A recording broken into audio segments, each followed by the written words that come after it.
Volunteer? Yeah. Do you want to put the back onto the area for this?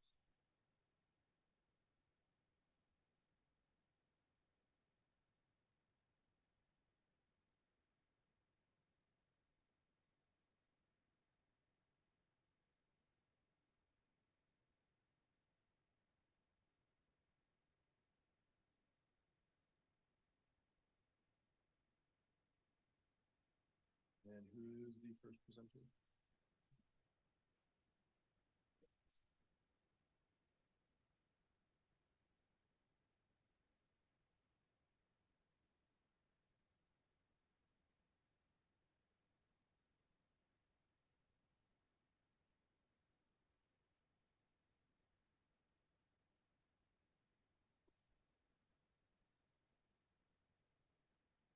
Put it on the other side.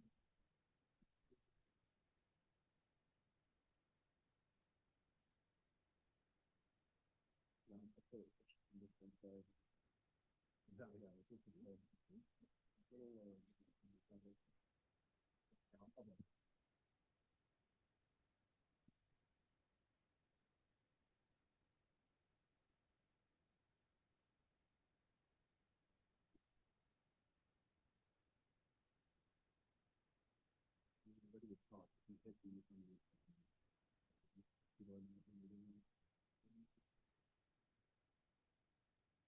when you're ready, just flip it.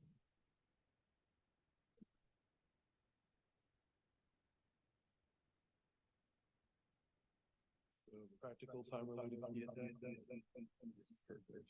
All right.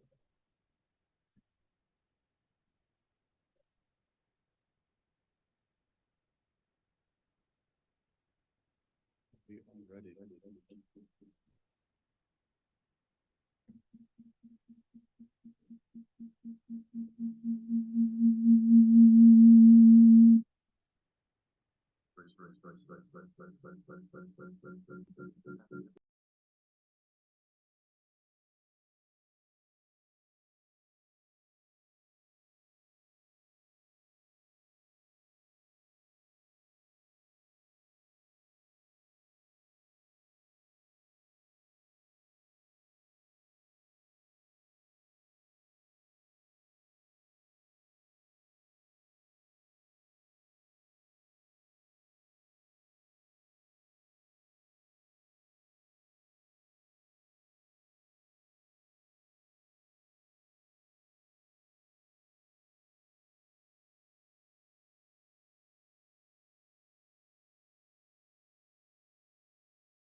So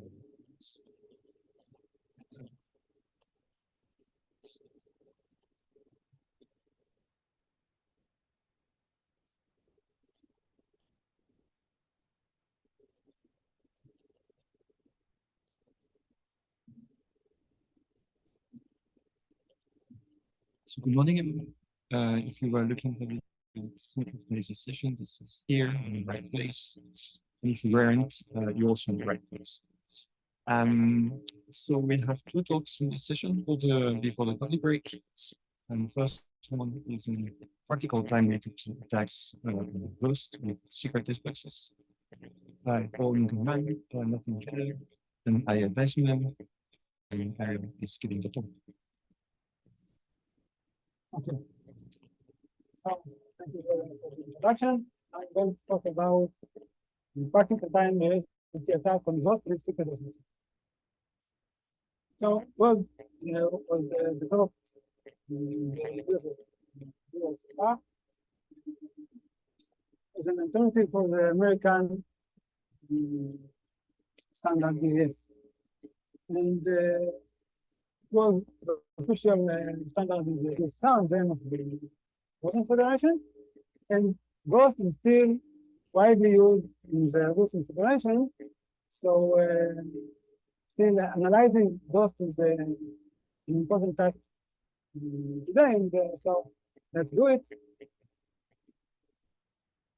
So, Ghost has 64-bit block size and 56-bit key size. And it uses 32 spaced around. So in the first round, the round function is performed on half of the cipher. Then the result is XORed with the second half and replaced for the next round. So the round function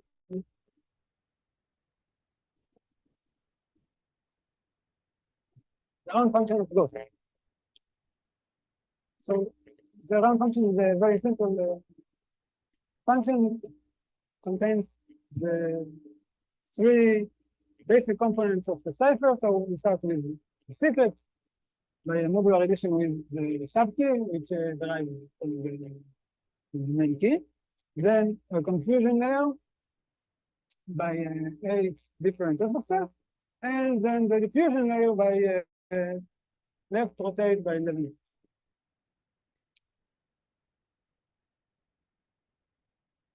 The key schedule of Ghost is a very simple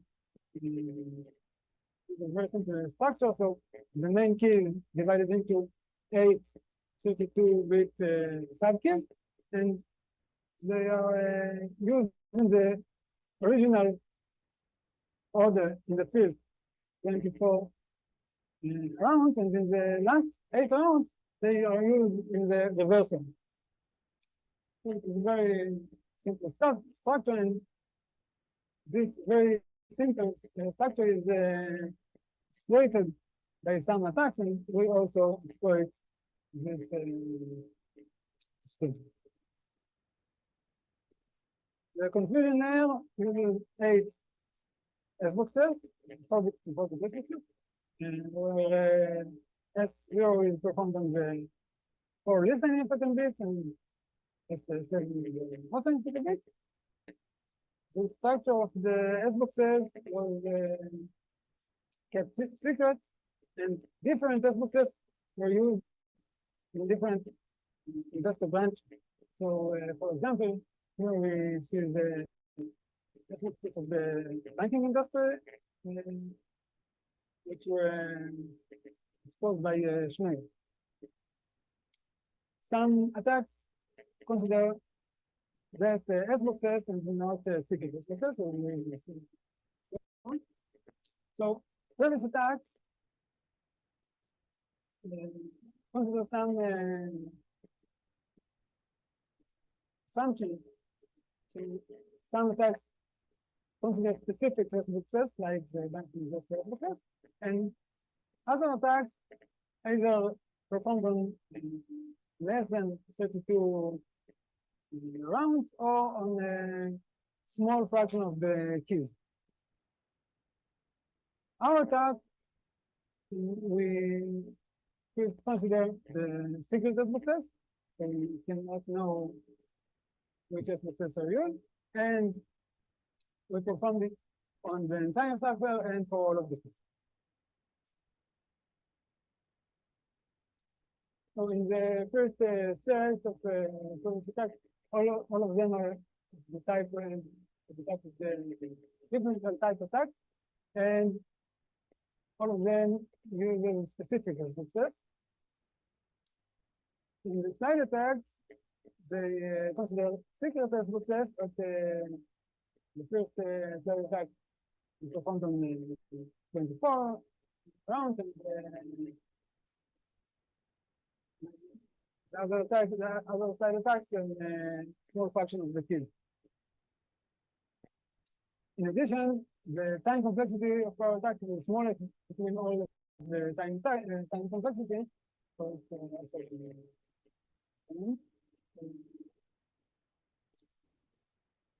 so about differential cryptanalysis. Differential cryptanalysis was introduced by VM and Shamir in 1991, and it analyzes the development of differences between pair of plain text through the encryption process. So a pair of omega in, omega out, input-output differences is called differential characteristic, and it predicts differential transition by some probability. So given a high probability differential characteristic, one can distinguish the cipher from around the computation, and also to perform key recovery attacks. In related key cryptanalysis attacks, which were introduced by Biam and Knudsen independently. In this model, the adversary can ask for an encrypt some plaintext with some different keys with a specific relation between the keys. So the adversary cannot know the keys themselves, but she can know and also choose the specific relation between the keys. In our paper, we focus on related key differential characteristic, in which we ask for encrypt some plaintext with some keys with specific differences. So let's start with the basic differential characteristic view. Our related key differential characteristic based on 3 round characteristic, which has a form of local collision, because we start and end with 0 difference.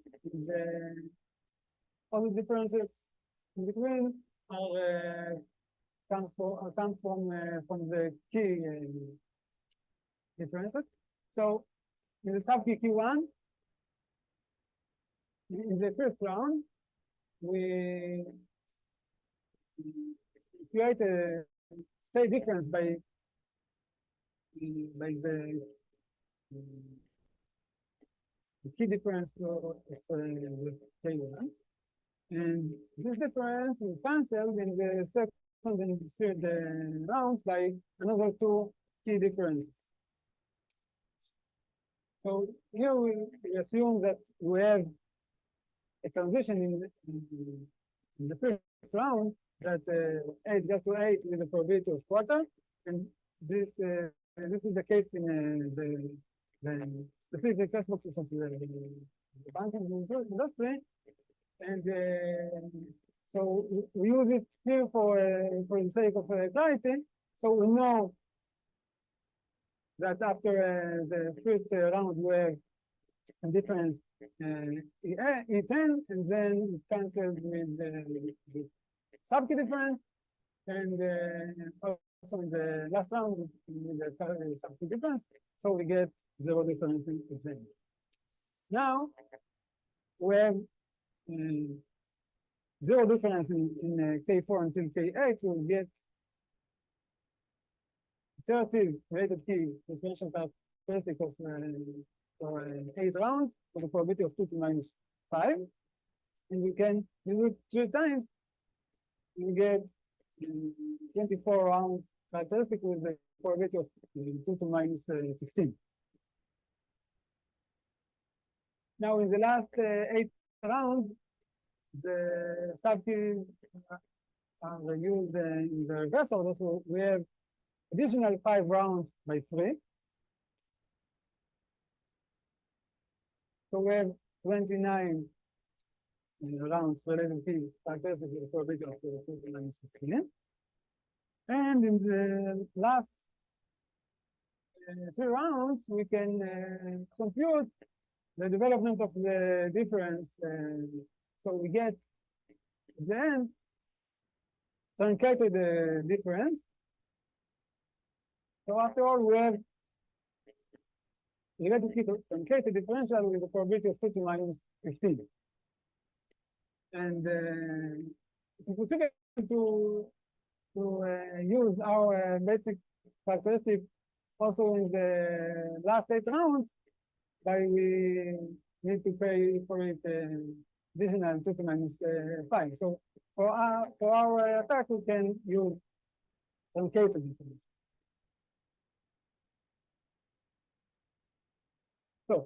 So what about secret aspects?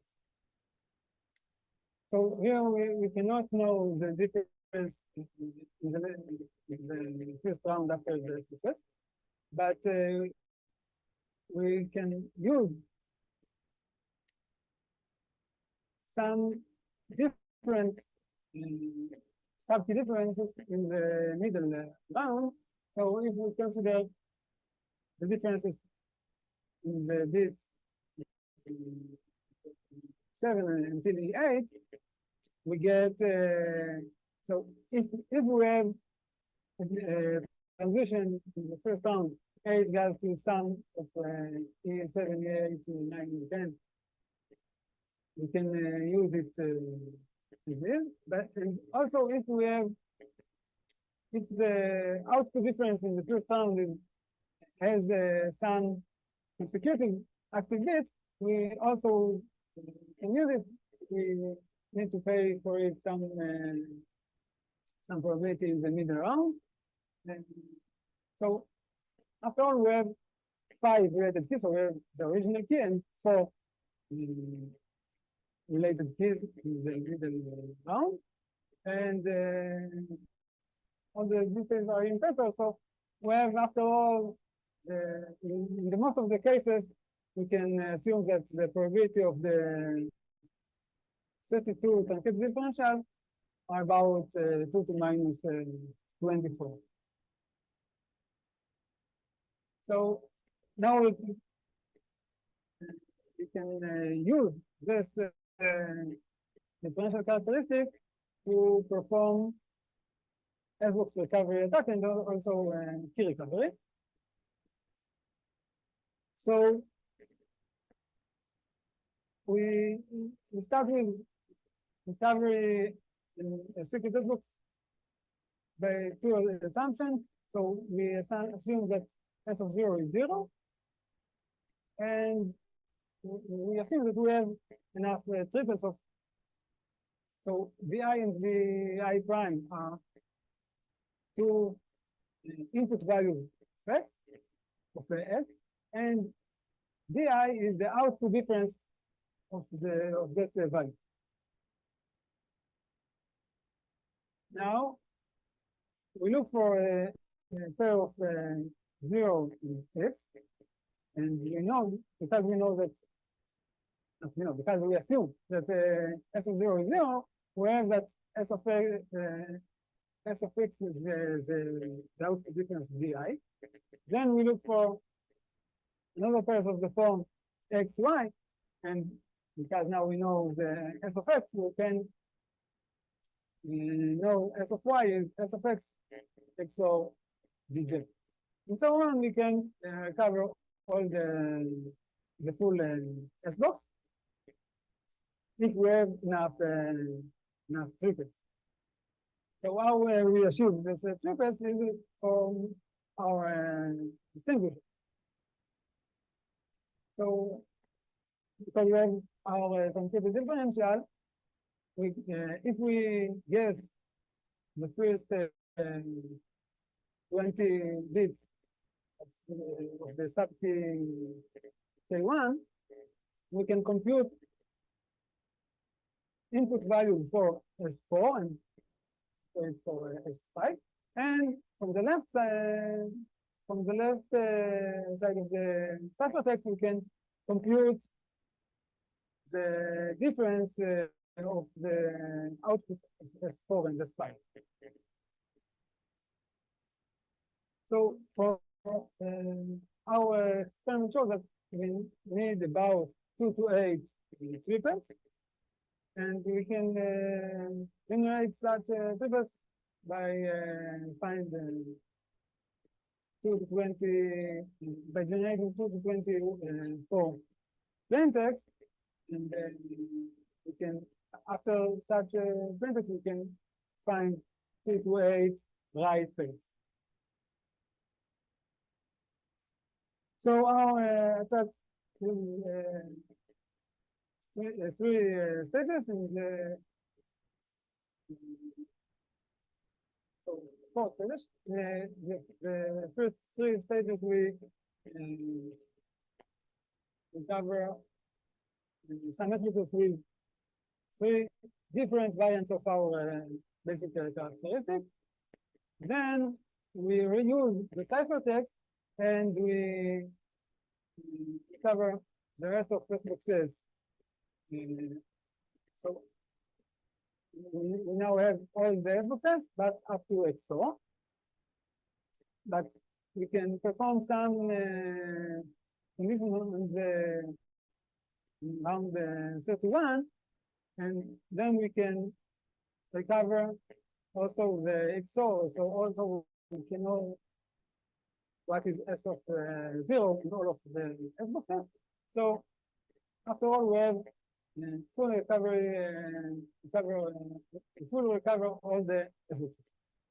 By the way, we can eliminate one case because in the S box recovery written, so here, if we have one key, we get a contradiction. So from some triples we have that S of y is D, and from another triple we have that S of y is D prime is different. So when we have a contradiction, we can know that this key is a wrong key, and this algorithm we can use it also to as a filter of the keys.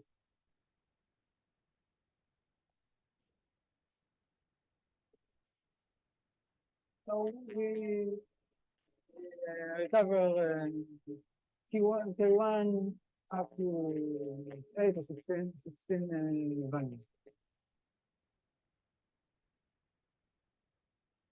Okay, so we will summarize the attack, perform experiment the full attack. So the overall success rate was 88%, and the time in the data complexity was 2 to 24. So on average, the worst case was 2 to 27. And the memory complexity 2 to 10.6.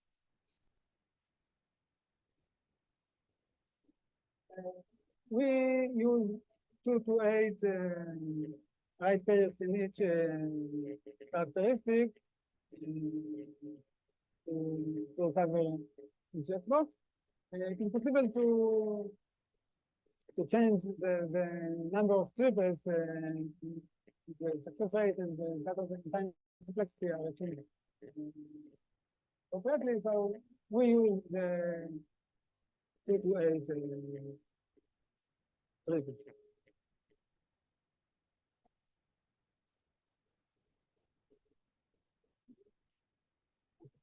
So for the end, so about the open issue, and we can use this differential characteristic, related key differential characteristic, is to find collisions in ghost-based hash function. So it's not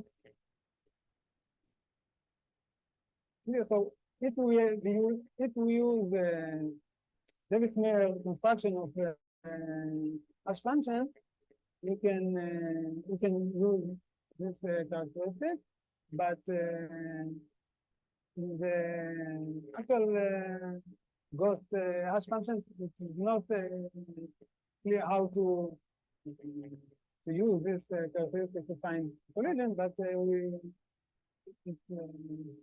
now open issue if we can use it, you know. Okay. So thank you very much.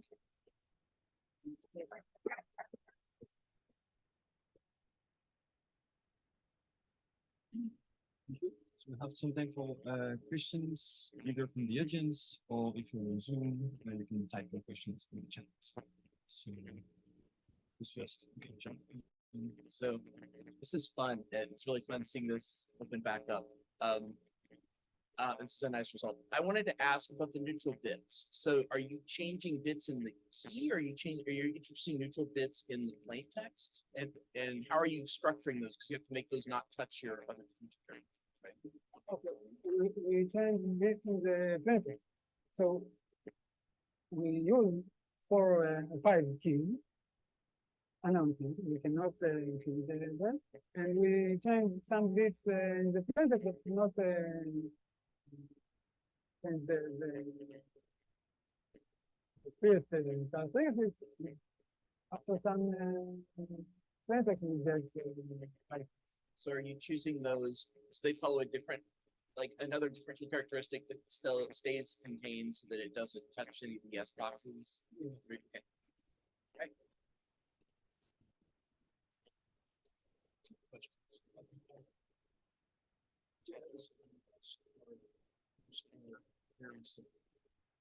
Why wasn't this?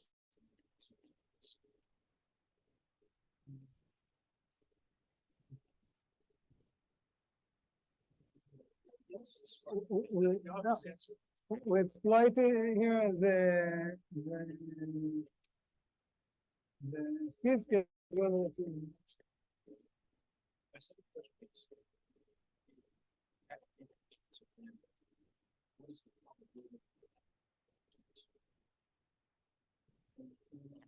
Very low probability.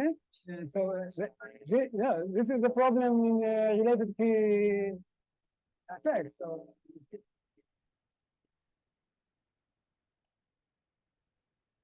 Okay, do we have more questions? More questions on Zoom? Okay. So let's thanks Errol again.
So the next topic session is on perfect linear approximations and differentials of the two-rows SPNs, which is a work of Christoph Bayerle, Patrick Felke, Gregor Jander, Patrick Neumann, and Lucas Stennes. And Patrick Neumann, the second one, is giving the talk.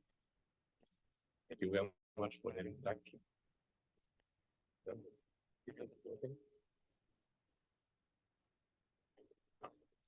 Well, as we all know, the security of symmetric primitives is actually based on their resilience to existing text. So if we, for example, look at the upside by EK, what we would want to do is to actually show that it's resilient for basically any choice of the key, maybe up to very few keys. And what I mean by that is, for example, if we look at linear attacks, then what we want to do is actually bound a correlation of the linear approximation, which is actually defined as you can see here. So it's basically 2 times the bias of this linear approximation. And yeah, we want to bound this actually not only for any choice of input and output mask, gamma and zeta, but also for almost any t. And for differential effects, we would like to do the same, but this time for the probability of a differential. We have just seen what this is, so I will skip this right now. And yeah, well, we would like to do that, but of course, we cannot just equate all keys and derive a bound this way, so we actually have to use a structure inside the function. But okay, that's not too bad because I mean most of the structures we use are actually round-based, so we have our own functions that are actually interleaved with key addition, so they may look something like this. And then what we usually do is we first start at looking at single rounds, so we calculate, for example, the correlation of linear approximations over these rounds for the probability of differentials. And that itself, in many cases, only is possible if the rounds themselves have some structure. And so this is why we will only look at substitution computation. So the rounds we will look at first apply S boxes in parallel that were bits, and after that apply a linear function to actually their outputs. And this way, it's actually quite easy to calculate something like the correlation of a linear approximation and also the probability of differentials. So you can basically, yeah, so for the S boxes and then later combine to get there by using linear layer. So for one round, this is quite easy to do, but the question is what happens if we have 2 rounds. So for example, we might want to calculate the probability of this differential here, so with difference alpha and with difference beta. And what we would usually do is we would look at traits, differential traits. We start with difference alpha, and then after the first round, get to the intermediate difference delta, which is then the input difference for the second round, and then we would get to output difference beta. And we normally model this by assuming independence and therefore just multiply the probabilities over the 2 rounds. And also we do not really care about this intermediate difference delta, so we actually just consider it. But now the problem is that if we fix the key, then it's really clear that the output of R1 is exactly the input of R2, so we cannot really assume independence. And in effect, we only get independence if we also take the probability over the key K1, because then actually the inputs would be independent. But this actually is the same as averaging over the key. So what we actually bound is the average probability of this differential loading, where the average is taken in the key. And in the linear case, it's actually quite similar, but there we bound the average square correlation. Again, the average is taken over the key. But of course, the virtual might not tell us anything. So the question we ask ourselves is, can we actually do better? And before I will get into our results, let's start with a quite interesting limitation. So let's again look at these two rounds, and let's say we replace the second round with just the inverse of the first round. And then if we look at the key K1, it's this middle key here being 0, then it's quite clear that our equation will just be adding K0 and K2 to the input. So we definitely have perfect or have linear approximations with correlation 1. We are just input and output must are the same. And also we have differentials with probability 1, where now input and output is the same. So this shows some really interesting thing, because well, this also happens if the round R1 itself would be resilient. So for example, we could have used just AS with a fixed key, and then I think everyone would agree that R1 itself would be resilient, but this construction for this choice of key actually would be. Okay, but this so this actually shows that we just cannot see those two rounds as anything. And what we want to do now is, as a first step, we will argue about the existence of a key such that we get a perfect linear approximation, which just means that the absolute correlation is 1, or that we get a perfect differential, which just means that the probability is 1. And we will do so through one experience.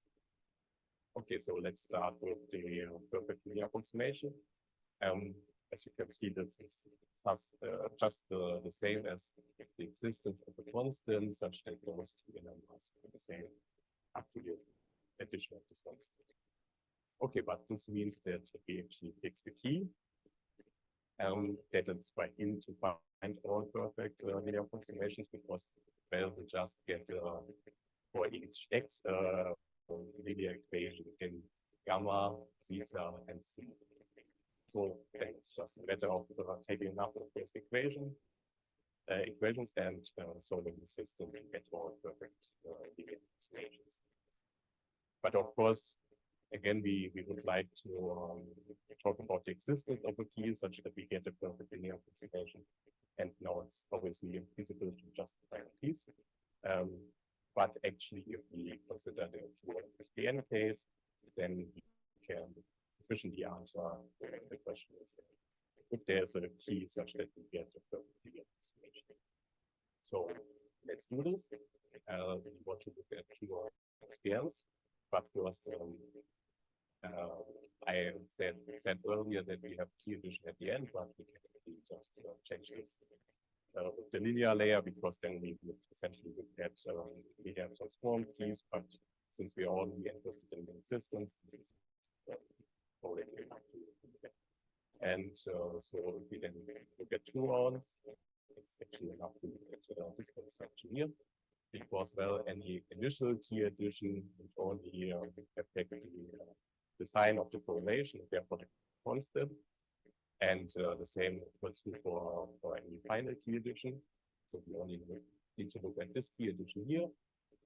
And also the second linear layer, here we can safely ignore, because it only transforms the output. So if we look at this, then we first, for the sake of notation, we first take the key addition inside these S boxes. So we can now see this S boxes at the start here as basically key S boxes. And we will also denote the whole part here as G. Now we want to ask the answer to the question if there's a perfect linear approximation, or as I said, we now assume that there's a perfect linear approximation from input mass gamma to output mass theta. And then what we can do is we can look at intermediate values. So what the values after the first 2 S boxes are now Z1 and Z2. And if we know this, then we can actually represent X in terms of Z1 and Z2. So we just apply the inverse of the S boxes. And also we can represent Y again based on Z by just applying G. So now this equation here actually has to hold for all choices of Z, because now the S boxes and basically everything here is just a permutation. Okay, but now I want to argue why this equation here also holds, and this is quite easy to see because, well, if you look at the first coordinates, on the left side they sum to 0 because they're identical, and also on the right side the first coordinates sum to 0. And for the second coordinates, well, the sum is already just the same. So this equation here holds, but this means that it still holds if we take the inner product with gamma on both sides. So this equation here obviously also has to hold. But now, since the first equation holds for all choices Z, can actually plug those in and get that each of these terms can be as such. And by slightly reorganizing this equation, we just get that this equation here is solved. And now we can see that for every choice of Z prime, this is actually a linear equation in Z. And if we look further, what is G? G is just this part here. This part is completely independent of the key because the key was inside the first S boxes.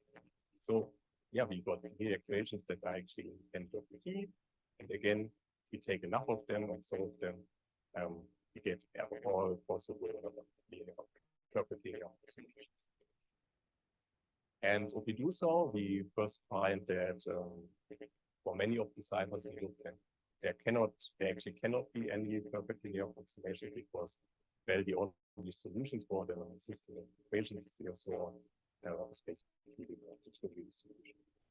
And for others, we actually find ones. The first one is the cipher Bloom's length. Bloom's length is an intention vector cipher where the vector is basically based on this linear approximation. For the cipher graph, it is actually known that if you look at 2 rounds and you only consider a subset of the keys, then you can actually see the cipher as a 2-round bicycle. For these 2 rounds, can be seen as 2 rounds of bicycle. And that's quite obvious that you have perfect linear approximations, and those are exactly the ones that you find. And in a sense, it also means that this approach allows us to automatically find such structures. And for Midori and Mantis, we rediscover already perfect linear approximation for some keys. And for Skinny, it's actually as recently been shown that for 2 rounds you get perfect linear approximation for all keys, or at least all keys used in Skinny, because they actually additionally have this first 3 rows of the state. Okay, but we just we also can look at even more rounds than just 2 by making use of the superbox structure of the cipher vertexes, and also by using nonlinear equations, and basically equations that also depend on the key, as long as they are not too complex. And this way, we also look at 3 rounds, and therefore, for this whole ciphers, we just can plainly exclude the existence of a perfect linear approximation, while for some ciphers, well, the solving of the one-linear equations just didn't use reasonable amount of time. And if we combine both, then at least for the ciphers that have a superbox structure, we also can exclude the existence of perfect linear approximations for quite a few of them. For some, again, the calculation did not finish in time. And for the others, where we actually found the perfect linear approximations, that's basically just an iteration of the 2 equations. Okay, so now that the linear case is settled, let's look at the differential case. You again look at this structure, basically for the same reason as before. The linear layer does not really affect the existence, and start at the end. That's what we will get. And again, we move the key addition inside the S boxes, just for notation's sake. And this time we call this first part here F, and this second part G. And now we again can add an intermediate value Z. And this means that for one, we have this part here, so X gets mapped to Z, gets mapped to Y. But if there's a perfect differential, this also means that there exists alpha and beta, such that X plus alpha gets mapped to Z prime, which then gets mapped to Y plus beta. Okay, but if we have this, then we can actually start at Z. We have two possible ways to get to Z prime. So, for example, first we can take the lower path, which means that we first apply G. So we actually take this here.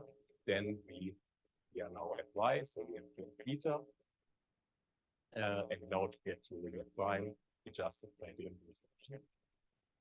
But then we can also, as I said, take the other path, so the upper path, which means that if we start again at Z and apply the inverse of F, then at alpha and apply F again, then we get this construction. And those two functions are actually the same. But if we look closely at the right function, and we see that, well, this is actually made up of two independent parts, so we can actually, in a sense, see them as two independent S boxes. And if we look at the middle function, then we see that also in the middle here, we have basically two independent S boxes, but this time they are interleaved with linear layers. And this is actually what was looked at in the recent European paper, where this was two different compositions. And using this result, or the end result from this European paper, which actually states that if an SPN round function has two essentially different compositions, I don't want to go into the detail here, what essentially different decompositions means. But if we have this, then there exists a perfect differential and a perfect linear approximation over these space boxes. Okay, so now let's just assume that the conditions here hold, and what this mean for us? For us, the S boxes now would look like this. So first we would apply S, then add beta I, and then apply the inverse of S. And if now this S box would have maximum differential uniformity, this would just mean that we find that we have a difference delta and output difference delta prime, such that this equation here holds. But then if we look closely at S set, then we actually see that it's a non-dilution. So this means that we can also just switch up the role of delta and delta prime. So we also get this equation here. If we just change delta prime with delta. But if this equation here also holds, then well, we can as well look at their sum and also replace x by x plus delta. And now we get that actually the input difference and output difference are both the same. Of course, there could be zero here, but this could just be that there would have been the same from the start. But this just means that now we have a perfect boomerang over the S box. Or in other words, the S box would have maximum boomerang. Okay, there's actually a small problem with what I just said. That's what I didn't want to go into. The two decompositions would have to be essentially different. And this doesn't work all the time. So we actually had to use the theorem we developed in this paper. And with this, we can show things like if the linear layer L has maximum has function mark P3, and the S box does not have maximal boomerang uniformity or does not have linear structures, then there just cannot exist any differential from the two layers. Okay, and with this implication and some others, we are actually able to show for all of the cycles we considered, we can Politics is a perfect differential from what we see for keys. Okay, that's thank you very much for the attention.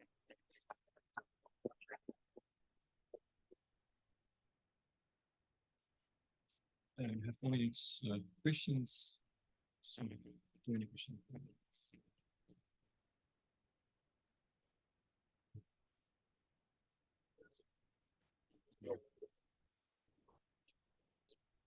We had to stick to some side, so we just couldn't do it.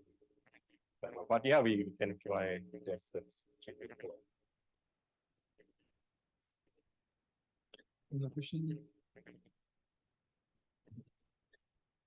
Okay, I have a question. That would be, so you said, so you show on this picture actually that you can try the existence of this solutions up to 4 rounds, but the differential approximations they only go up to 2 rounds. So is there really a good reason for this? The difference between linear and differential is this because of the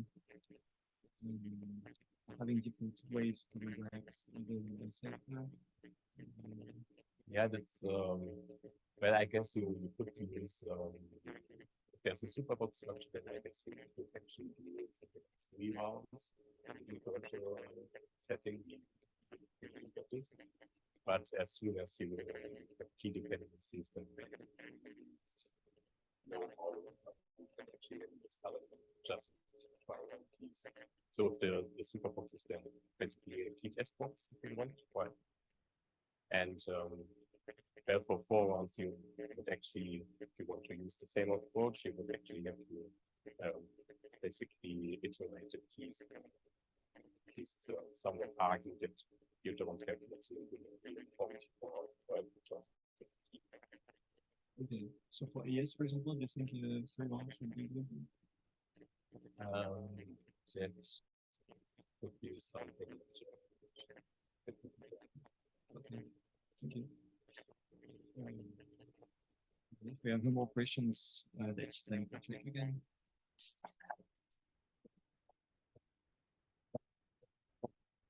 We have a coffee break now, and we'll be back at 10:20 for the remaining of the session. Thank you.